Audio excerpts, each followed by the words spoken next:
Hello. Is that Mr. Uday? Yes. Namit's father, right? Yeah. Mr. Uday, मैं नमित के school से बोल रहा हूँ, स्कूल से। Okay.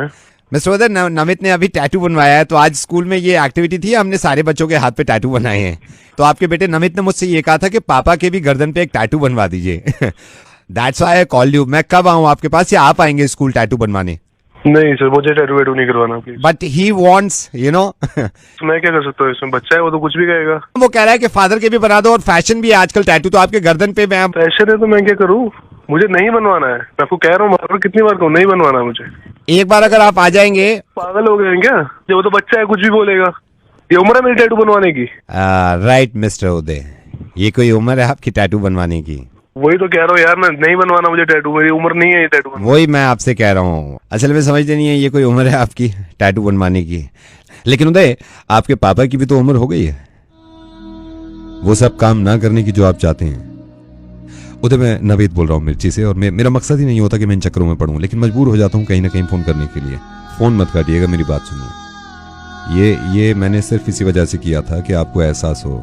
जब आपका बेटा ये चाह रहा था कि आपके गर्दन पे टैटू बनाया जाए, तो आपको एहसास हुआ ना तो आपकी उम्र है, ना ही आप ही चाहते हैं। अब सोचिए उदय कि इस बात को लेके आपका बेटा 15 दिन तक आपसे ना बोले तो कैसा लगेगा आपको, जो कि आप कर रहे हैं। उधर मुझे पता चला आप अपने पापा से 15 दिन से सिर्फ इस वजह से बात नहीं कर रहे क्योंकि वो अपने घर के सामने पलंग डाल के अपने दोस्तों के साथ बैठ जाते हैं और आपके कहने से रेस्टोरेंट में नहीं जाते। उधर पता नहीं क्यों मुझे ये पर्सनली लगता है कि हम इन चीज़ों का ख्याल नहीं रखते। जो लोग ज़ईफ हो जाते हैं उनकी दुनिया थोड़ी सी अलग हो जाती है हमसे। आपको इस बात से भी नागवारी है कि आपके पापा पुराने कुर्ते पजामे पहनते हैं, जिसकी वजह से आपको एतराज़ होता है और आप मुंह बनाते हैं। उधर इस बात को क्यों नहीं समझते आप? जब आप बहुत छोटे थे ना, तो आपका डायपर तक उतारते थे आपके पापा, और वो मुंह नहीं बनाते थे कि बदबू आ रही है, आपको कलेजे से लगा लिया करते थे।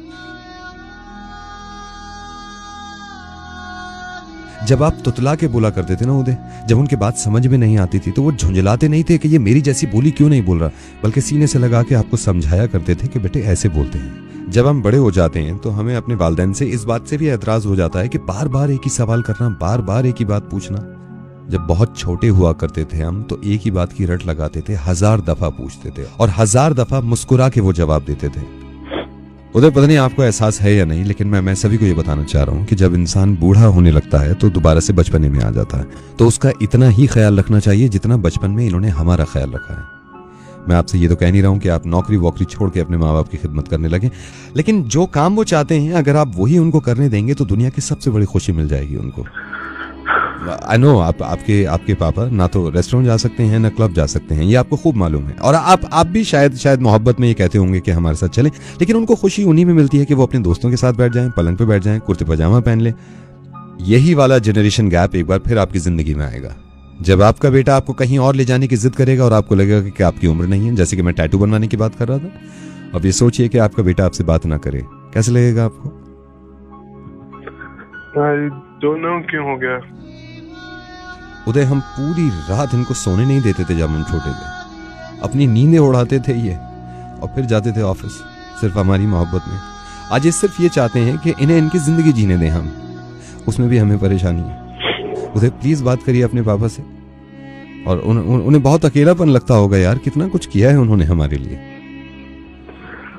नवेद, आई एम सॉरी, लेकिन आपसे बाद में बात करूंगा।